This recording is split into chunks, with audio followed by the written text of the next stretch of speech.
साहित्याचा आवाज तुमच्यासाठी खास या ब्रीद वाक्यासह आपल्या सभोवतालच्या चालू साहित्यिक घडामोडीचा आढावा घेऊन मी दिव्या मेस्त्री आपल्या साहित्य गजर या कार्यक्रमात आपले सहर्ष स्वागत करीत आहे। चला तर मग बघूया ठराविक महत्वाच्या साहित्यिक घडामोडी। प्रकाशन संस्थेचे अजिंक्य साहित्य संगम 2026 हे 7वे राज्यस्तरीय काव्य संमेलन व पुरस्कार सोहळा सातारा येथे यशस्वीपणे पार पडला। कवी लेखक श्री प्रकाश बारी संपादित रूपवंती लावणी संग्रहासाठी आशादीप संस्थेचा उत्कृष्ट संपादनाचा बी.जी. जोंधळे राज्यस्तरीय पुरस्कार प्रदान। पल्प प्रकाशन संस्थेचे अजिंक्य साहित्य संगम 2026 हे 7वे राज्यस्तरीय काव्य संमेलन व पुरस्कार सोहळा सातारा येथे यशस्वीपणे पार पडला।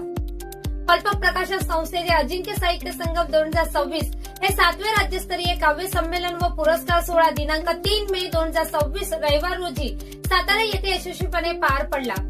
संमेलनाध्यक्ष म्हणून युटोपिया समूहाचे डायरेक्टर साहित्यिक श्री सागर मोरे तर उद्घाटक म्हणून पल्पचे महाराष्ट्राध्यक्ष श्री किरण तोडकर, प्रमुख अतिथी म्हणून वन विभागाचे निवृत्त अधिकारी साहित्यिक श्री लक्ष्मण शिंदे तसेच स्वागताध्यक्ष म्हणून कवयित्री सौ संगीता साळुंखे होते।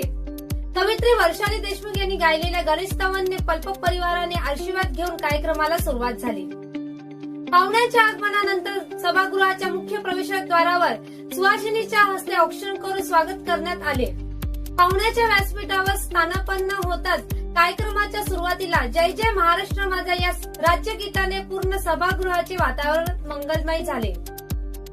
त्यानंतर मान्यवरांच्या हस्ते विद्येची देवता सरस्वती, छत्रपती शिवाजी महाराज आणि क्रांतीज्योती सावित्रीबाई फुले यांच्या प्रतिमेचे पूजन आणि माल्यार्पण केले।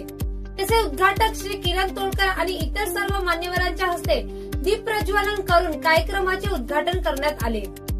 कवी लेखक श्री प्रकाश बारी यांनी लिहिलेली पल्पप साहित्यिक प्रार्थना पल्पपच्या सर्वेसर्वा सौ लीनाताईंना सुपूर्द करीत ही प्रार्थना मी पल्पपची साहित्यिक प्रार्थना म्हणून स्वीकार करते आणि यापुढे पल्पपच्या प्रत्येक कार्यक्रमाची सुरुवात याच प्रार्थनेने केली जाईल असे मी जाहीर करते असे म्हणून सर्व उपस्थितांनी सदर प्रार्थनेसाठी हात जोडून उभे राहण्याची विनंती केली। त्यानंतर या कार्यक्रमाची ही सुरुवात राज्यगीतानंतर कवयित्री सूत्रसंचालन सौ वर्षाली देशमुख यांनी सर्वांच्या उपस्थितीत ही प्रार्थना म्हणून खऱ्या अर्थाने साहित्यिक कार्यक्रमाची सुरुवात केली।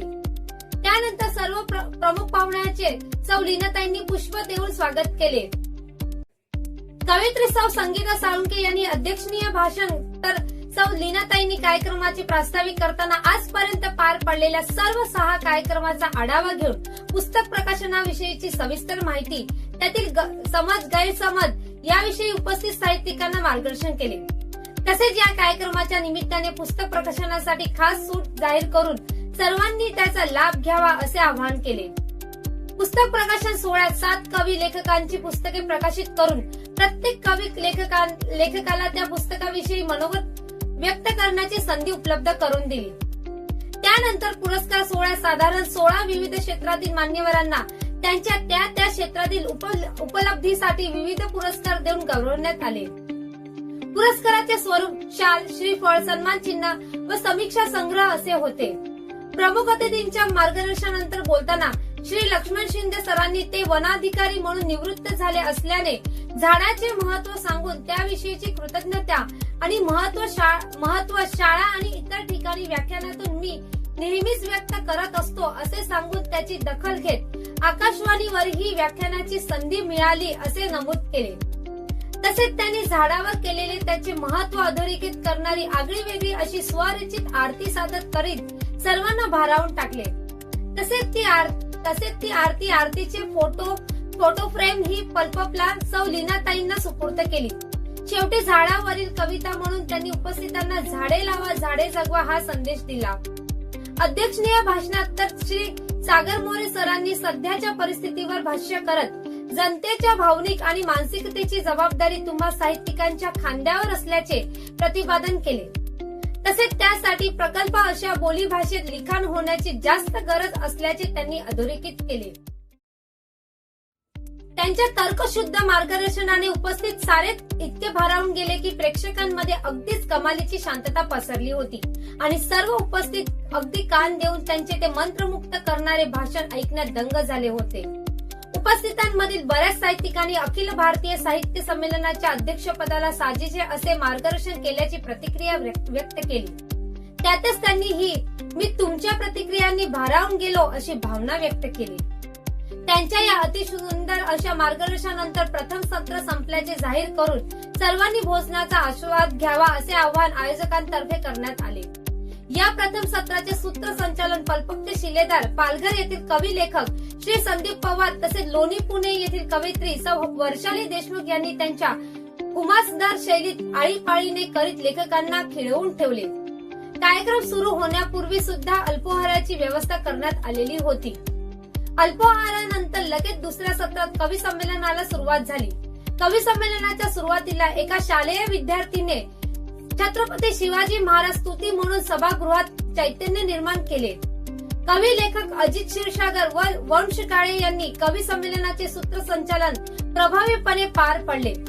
40 कवी व कवयित्रींनी वेगवेगळ्या थाटणीच्या कविता सादर केल्या. अगदी लसीकरण, पाळणा, छत्रपती शिवाजी महाराजांच्या कविता, निसर्ग कविता, प्रेम कविता अशा अनेक रसातील कवितांनी मान्यवरांची वाहवा मिळवली. या कवी संमेलनातील सर्वात कौतुकास्पद बाब म्हणजे विद्यार्थी सहभाग. अगदी इयत्ता 4थी पासूनच्या विद्यार्थ्यांनी निडरपणे कविता सादर करून व्यासपीठ दणावून सोडले. आवर्जून उल्लेख करण्यासारखे म्हणजे जिल्हा परिषद शाळेतील विद्यार्थ्यांनी आपले लेखनातील कौशल्य सादर करून आपले वेगळेपण दाखवून दिले. प्रत्येक कवी कवयित्रींचा सन्मानचित्र आणि सन्मानपत्र देऊन मान्यवरांच्या हस्ते सन्मानित करण्यात आले. कवी विजय कदम सर यांनी कार्यक्रमाचे सांगता प्रसंगी सर्व मान्यवरांचे, साहित्यिकांचे व ज्यांच्यामुळे हे संमेलन यशस्वीपणे पार पडले अशा सर्व सारस्वतांचे तसेच उपस्थित रसिकांचे आभार मानले. शेवटी वंदे मातरम गीताने कार्यक्रमाचा समारोप घेऊन सर्वांनी निरोप घेतला. कवी लेखक श्री प्रकाश बारी संपादित रूपवंती लावणी संग्रहासाठी आशादीप संस्थेचा उत्कृष्ट संपादनाचा बी.जी. जोंधळे राज्यस्तरीय पुरस्कार प्रदान. आंबेडकर चळवळीचे लेखक कवी दीपक घोडेस्वार यांच्या 5व्या स्मृती दिनानिमित्त भुसावळ येथे आयोजित राज्यस्तरीय आशादीप उत्कृष्ट साहित्य पुरस्कार सोहळा आयोजित करण्यात आला होता. यात कवी लेखक श्री प्रकाश बारी जळगाव यांनी संपादित केलेल्या रूपवंती या लावणी संग्रहाला उत्कृष्ट संपादनाचा बी.जी. जोंधळे हा पुरस्कार कार्यक्रमाचे अध्यक्ष प्राध्यापक डॉक्टर वा ना आंधळे यांच्या व आयोजिका सौ प्रज्ञाताई बागुल घोडेस्वार यांच्या हस्ते प्रदान करण्यात आला. श्री प्रकाश बारी सर यांना आतापर्यंतच्या त्यांच्या लेखनासाठी बरेच राज्यस्तरीय तसेच राष्ट्रीय पुरस्कारांनी गौरवण्यात आले आहे. यावेळी कार्यक्रमाचे अध्यक्ष प्राध्यापक वा ना आंधळे तसेच प्रमुख अतिथी प्रवीण कांबळे यांनी कवी लेखक स्मृतिशेष दीपक घोडेस्वार यांच्या साहित्याविषयीचे विचार सांगून आपल्या अनुभवातून ओळख करून दिली.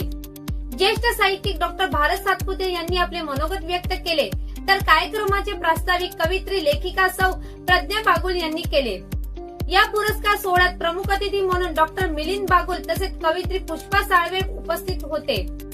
पुरस्कार सोहळ्याचे आयोजन प्रज्ञा बागुल, हंसराज बागुल व घोडेस्वार परिवार यांनी केले होते तर सूत्रसंचालन अभिनेत्री कविता मोरानकर यांनी आपल्या खास शैलीत केले. रसिको, या होत्या साप्ताहिक चालू साहित्यिक घडामोडी. अशाच चालू साहित्यिक घडामोडीचा आढावा घेऊन भेटूया पुढच्या भागात. तोपर्यंत लिहिते वा, बदल घडवा.